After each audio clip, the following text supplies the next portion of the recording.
Amanat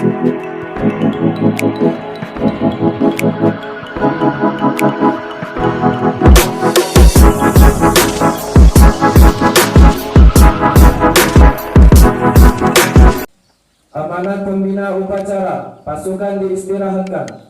Istirahat di tempat. Gerak. Assalamualaikum warahmatullahi wabarakatuh. Waalaikumsalam warahmatullahi wabarakatuh. Hamdan wa syukran lillah. Salatu wa salaman ala rasulillah. Amma ba'd. Seluruh peserta upacara memperingati Hari Kemerdekaan Indonesia yang ke-76 yang saya hormati. Pada pagi hari ini kita semua memperingati kemerdekaan bangsa Indonesia. Apa artinya? Kita bersyukur kepada Allah sesuai pembukaan UUD 1945 bahwa selain perjuangan bangsa, kemerdekaan ini adalah berkat rahmat Tuhan Yang Maha Esa. Ini menjelaskan di balik itu semua bahwa ada sejarah panjang perjuangan bangsa ini. Bangsa Indonesia dijajah oleh Belanda selama 3,5 abad, 350 tahun. Dijajah oleh Jepang selama 3,5 tahun. Tetapi seluruh bangsa Indonesia sejak awal tertanam di dalam hatinya, terpatri di dalam jiwanya, punya jiwa hubbul waton minal iman. Cinta tanah air bagian dari keimanan. Pernah dijajah oleh Portugis, saat itu masuk di Selat Malaka, belum menjadi negara Singapura, tapi bagian dari Nusantara. Saat itu Raja Demak, yaitu Pangeran Seberang Lor atau Adipati Unus, mengirim pasukan perang dari Kerajaan Demak yang ada di Jawa Tengah. Putra dari Raden Patah, cucu dari Sunan Ampel, bersama pasukan angkatan lautnya yang gagah berani menyerang ke Malaka sebanyak 2 kali. Karena itulah beliau mendapat gelar Pangeran Seberang Lor. Jadi putra bangsa, tokoh bangsa yang membawa pasukan mengarungi lautan utara sampai kepada Selat Malaka untuk menolak penjajahan. Di dalam setiap 100 tahun pasti melahirkan generasi-generasi yang hebat. Setelah dijajah Belanda mulai tahun 1600, nanti merdeka 1945, kita mengenal adanya Sultan Agung. Tahun 1600, Sultan Agung merupakan Raja Mataram, keturunan dari Senopati Sutowijoyo, menantu dari Joko Tingkir. Joko Tingkir adalah raja dari Demak yang bertempat di Pajan. Ia menyerang kepada Jakarta, Batavia, Sultan Agung sebanyak 2 kali. Seluruh pasukan dikerahkan, tidak ingin menjadi bangsa yang terjajah, bangsa yang tidak merdeka, yang dikuasai oleh bangsa lain. Dia menyerang 2 kali ke Batavia, tetapi Allah belum mentakdirkan memberi kemenangan. Lumbung-lumbung makan, lumbung-lumbung perbekalan senjata yang ada di berbagai daerah yang dipersiapkan menuju Jakarta, menuju Batavia dibakar oleh Belanda. Mengisyaratkan perjuangan bangsa ini masih panjang. Pada tahun 100 tahun berikutnya, lahirlah tahun 1700 di Pulau Andalas, Sumatera. Lahirlah pejuang yang gigih, namanya Imam Bonjol. Terjadilah di sana perang Padri.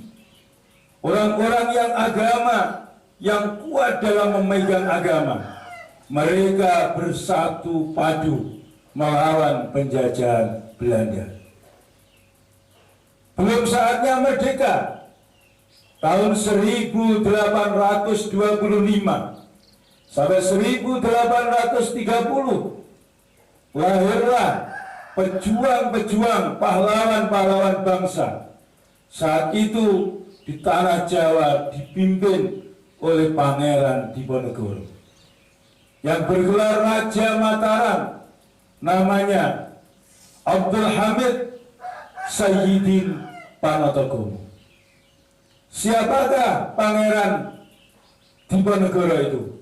Pangeran Diponegoro adalah keturunan Raja-Raja Mataram. Tapi beliau ditempa, digembleng di pondok pesantren, dididik dengan pendidikan agama Islam, anti penjajahan, anti ketidakadilan, dan beliau tidak bisa membiarkan ketidakadilan. Bahkan ketika Belanda mengganggu makam-makam leluhurnya yang ada di daerah Tegalrejo, Magelang, untuk jalan kereta api, mengangkut barang-barang dari hasil kekayaan bumi Nusantara untuk dibawa ke negeri mereka, dan harus membongkar dan mengganggu makam-makam leluhurnya.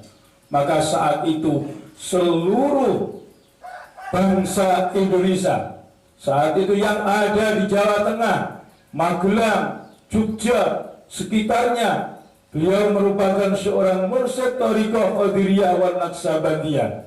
Maka peperangan Pangeran Diponegoro hampir melebar ke seluruh Nusantara.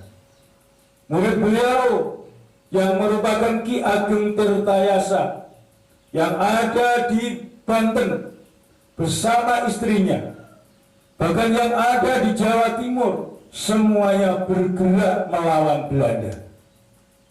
Walaupun cuma 5 tahun, tetapi 5 tahun itu 1825 sampai 1830 hampir menghabiskan penghasilan perdagangan VOC Belanda yang ada di Indonesia.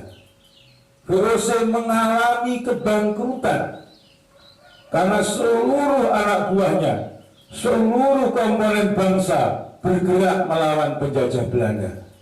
Maka tidak ada cara lain.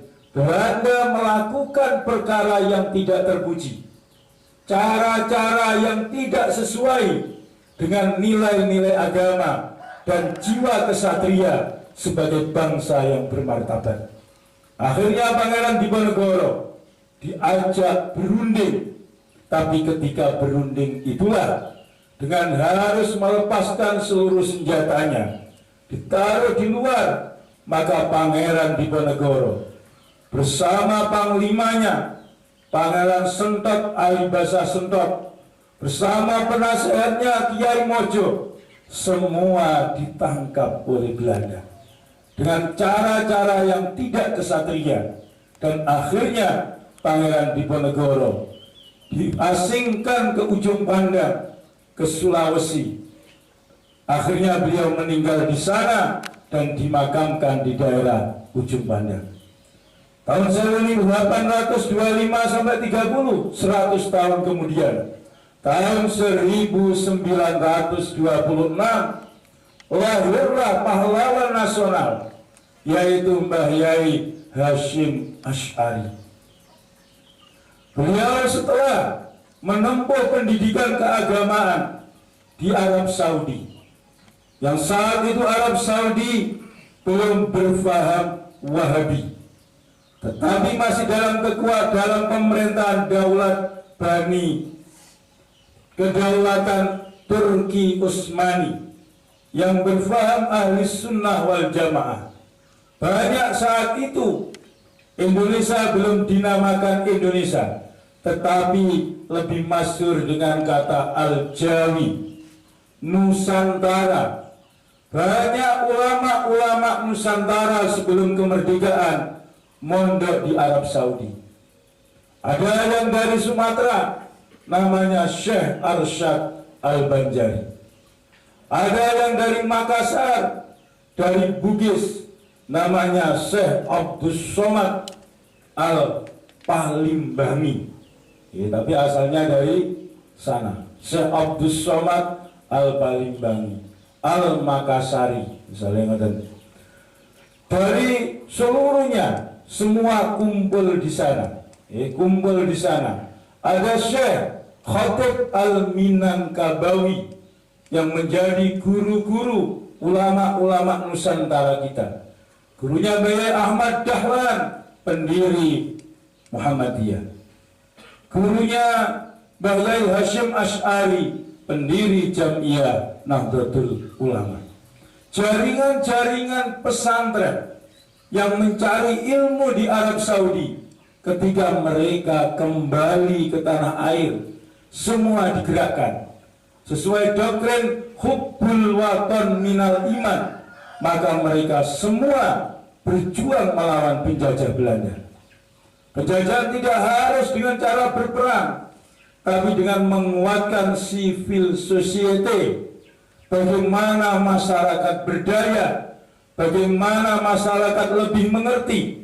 Akhirnya Mbah Yai Hashim mendirikan Jam'iyah Nahdlatul Ulama, yang tentu tidak bergerak dalam bidang keagamaan saja, tapi bergerak bagaimana bangsa Indonesia maju dari sisi ekonomi. Maka sebelum ada Nahdlatul Ulama, didirikanlah Nahdlatul Tujar, kebangkitan para pedagang.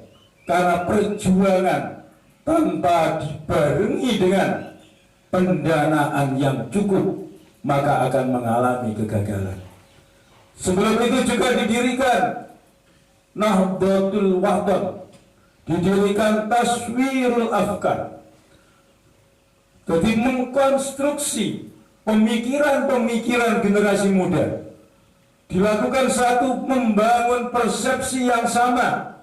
Bagaimana generasi-generasi muda, boleh generasi-generasi muda Nahdlatul Ulama memakai sarung, memakai baju batik, memakai kopiah, tapi wawasan kebangsaan, wawasan Nusantara, bahwa Indonesia akan bisa merdeka, akan bisa dibangun, tentu harus dalam kondisi yang merdeka. Harus memiliki generasi-generasi yang pemikirannya maju ke depan. Maka sebelum lahir Nahdlatul Ulama, dibangun pemikiran itu, namanya Taswirul Afkar, yang dipelopori oleh Mbah Yai Wahab Hasbullah.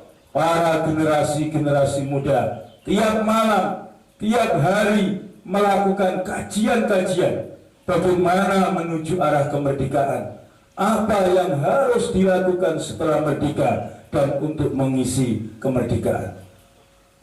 Jaringan ekonomi dibangun, jaringan pemikiran dibangun. Ketika sudah siap, dibarengi seluruh jaringan, Mbah Yai Ahmad Dahlan mendirikan Muhammadiyah. Mbah Yai Ahmad Dahlan adalah teman karib dari Mbah Yai Hashim Asy'ari. Ketika beliau berdua mondok di daerah Darat Semarang, maka beliau dinamakan Mbah Yai Soleh Darat. Ada kena santri perempuannya yang namanya Raden Ajeng Kartini, yang itu mengilhami Mbah Yai Soleh Darat membuat tafsir Al-Quran yang berbahasa Jawa atas permintaan Raden Ajeng Kartini. Sejarah sering menutupi itu semua, tapi Allah tidak menutupi. Pada akhirnya semua diketahui bahwa jaringan-jaringan itu adalah jaringan santri-santri yang mencari ilmu agama, dan ketika mencari ilmu agama, pengamalannya adalah menuju kepada arah kemerdekaan. Jauh sebelumnya banyak sekali didirikan organisasi Islam.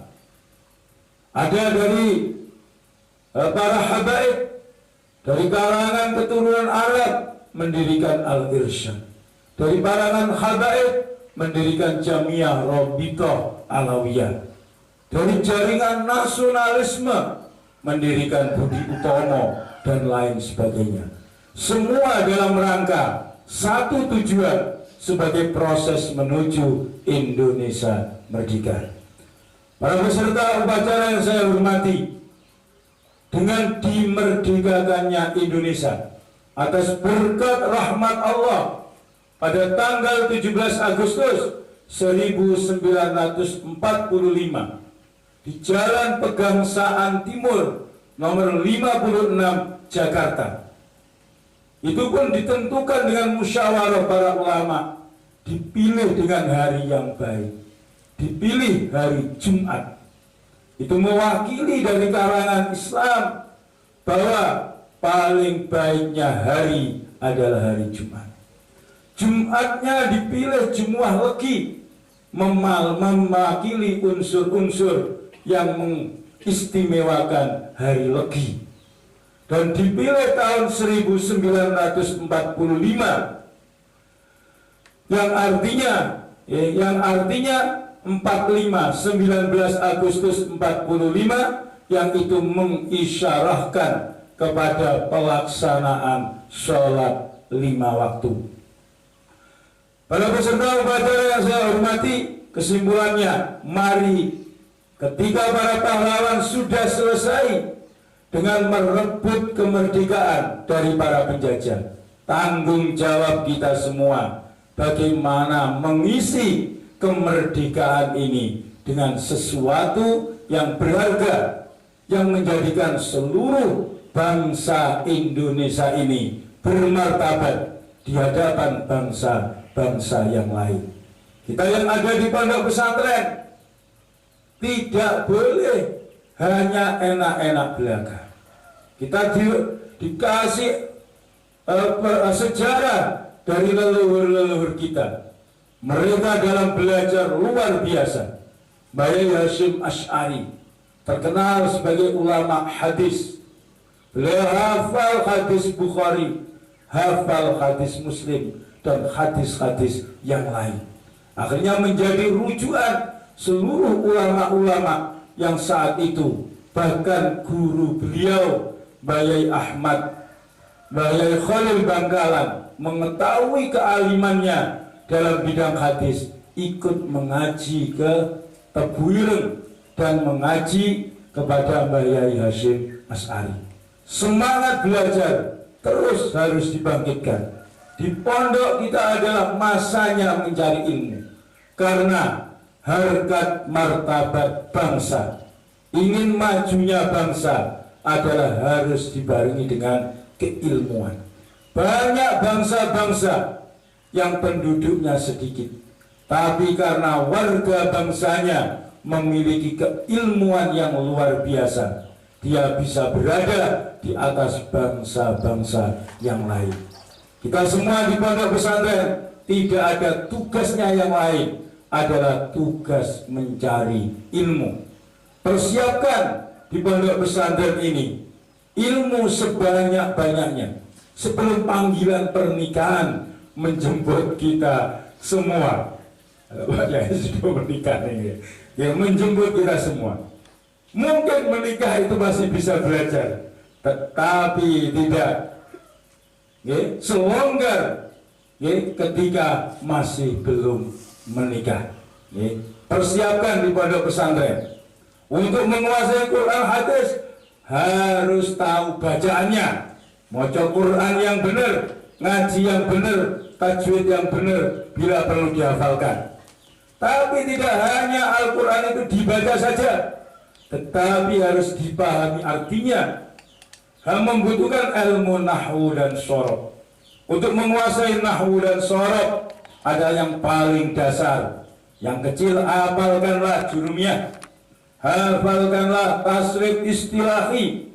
Tidak hanya sekedar dihafalkan, tetapi tasrif dan nahwu harus dipraktekkan.